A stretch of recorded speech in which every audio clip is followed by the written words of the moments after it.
there are vexing challenges facing us with our tax code, burdensome on business, individuals, and others, complex beyond our ability to fully understand it.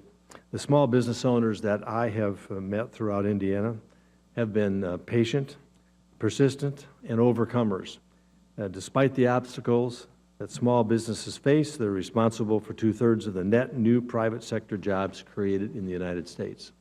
So it's important that we listen to you, understand the challenges that you have.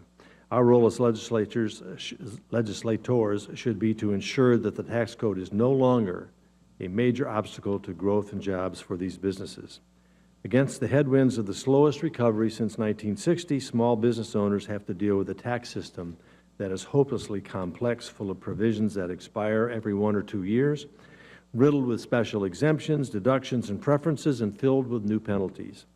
The Small Business Administration lists tax paperwork as the most costly paperwork burden the federal government imposes on small businesses, adding up to about $1,500 per employee.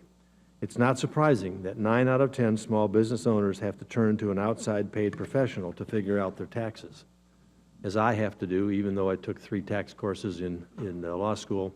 I can't begin to plow my way through the complexity of our tax code.